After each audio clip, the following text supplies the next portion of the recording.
Hail Mary there?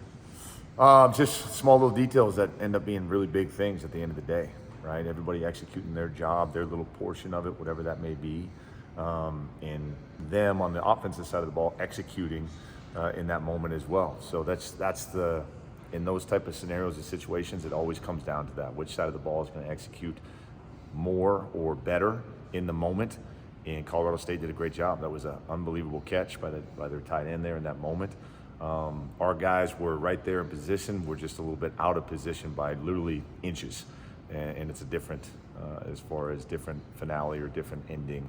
And so at the end of the day, as coaches, we got to look back and go, okay, what can we do better preparing our guys for that moment and making sure that no matter what the scenario or situation that comes up in any game, that we have our guys prepared and that they're ready to make that play and they have all the small little details handled going into that situation. I don't know if snake bit's the right word, but it just seems like you guys have had a little bit of bad luck at times this year with like I said, with EMAC not being able to fall on the onside kick, the block kick in the Memphis game. Just seemed like at times anything that kind of could go wrong for you guys is. I mean, does that make it harder to take at times or easier knowing you guys are close to being a lot different team? Yeah. Or how do you look at it as a coach? I think you always have to find the positives.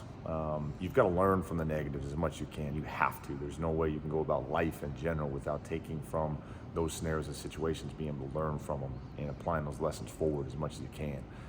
But you also have to find the silver lining. You got to find those positives. You got to find the ways in which our team is growing and developing and taking those lessons and learning from them as we continue to go forward. Because at the end of the day, that's what it's all about, right? That's life.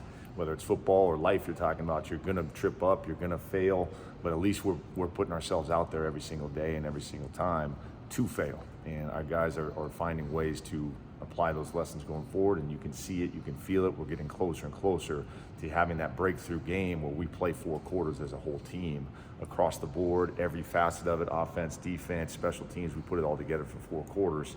And when that happens, man, that's going to be fun to watch. It looks to me like Wyoming is significantly better offensively than they were last year. So where are they better? You know, I think overall they're just executing. Their quarterback play is very good right now. You know, I think both those guys that have played for them are doing a tremendous job running the show, running their offense, and doing exactly what they want to do. As far as they're going to be downhill, physical run game. Their tailbacks are very good. Their offensive line is very physical, and their receivers do a good job on the perimeter along with their tight ends. They've got a very talented tight end group. When you talk about tight ends, as far as guys that handle the edges, as far as the blocking, run game is concerned, and guys that are threatening the passing game, man, Wyoming has got a really good crop of tight ends in that regard. So I just think overall, man, they're doing a good job of executing what they want to do from a schematic standpoint, and they've got players that are making plays in big moments for them as well. Whaley, the running back, didn't play against Air Force, but's had a really nice season since transferring in. What's his style? What do we want to expect from him? He's a guy that can find any little crease. He's got tremendous patience and vision, and when he does find that crease, man, he can accelerate, and he's hard to bring down when he's rolling. He's got good shiftiness as far as making guys miss in space when he needs to, but he's going to get those tough yards when it's not necessarily blocked the right way, but when it is, he finds that small little crease and he is out, and you can see that against all the opponents they've played. He's hit some big ones against some teams, and so we've got to be prepared to make sure that everybody from a run fit standpoint is where they need to be, and then just as important is able to get that guy on the ground as soon as we can. What have you learned about, defending a 2-quarterback system from just watching your own offense the last, few weeks? Yeah. Well, you know that the hard part about it, especially with our offense or what we're seeing from Wyoming, is those guys, the playbook is open for both of them. It's not like they go out there and they've got a different playbook for one of the quarterbacks versus the other. They've got the open playbook, and they can do, both quarterbacks can do multiple things and are very talented in a lot of different ways. And so it makes it very hard to try and figure out, all right, well, this guy's in, this is the limited plays, or this guy's in, this. No, with this one, it's an open playbook for both quarterbacks. Who's in charge of kind of calling out who the quarterback is when they do change it? Is it, is it just on everyone who's out there to realize? It's on everybody, but that's a big part of guys on the sidelines from a coaching standpoint and guys up in the booth that have the viewpoint to be able to see, all right, coming out of the huddle, coming off the sideline, we've got either 17 or 6, and letting our guys know, here's what's going on. But like I said, with this group, who is 17 or 6, it really doesn't matter because they're going to do the same as far as their playbook. It doesn't change a whole lot when it's all said and done. When you look at the shutout in the second half against San Jose and then the first half against Colorado State, I know the end of the game kind of made a lot of people forget about that. But do you feel like you guys are making strides defensively and you guys are close to being where you want to be? Oh, there's no question. There's no question. We have improved, which is what you want to see from week to week, right? From game 1 until all the way up through week 2, 3, 4, 5, and 6. You've got to see that improvement, and I think we have.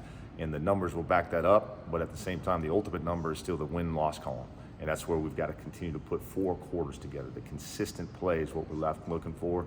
We have not done that to this point, and I'm looking forward to, like I said, all the lessons that we've applied, the small little details that we're continuing to put together every single day on a consistent basis is going to help us get that ultimate number as far as in that win column. I know you guys are focusing on 1-0 in Wyoming and stuff, but when you look up and see, like, hey, as bad as the season's been, if you guys win out, you're still in the championship game. Like, your goal is still attainable. Is that an easy kind of motivator right now for this team? Oh, there's no question, 100%. When your goal is still out in front of you and you control your own destiny at the end of the day, you always feel better about that situation.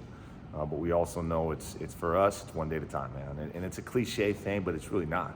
It really is one little thing at a time, one moment at a time, and being in that moment, whether it's in the meeting in the mornings, whether it's in the classroom and focus on that, or whether it's the practice we just got done with, we have to be in the moment and continue to focus on the small little details. So how eager is this team, you think, to get back out there on Saturday? Extremely eager, extremely eager. I mean, as we've talked about through this and talked about the previous game, we're anxious to get that the taste out of our mouth a little bit and just get back out there and continue to grow and develop the way this team has and put 4 quarters together.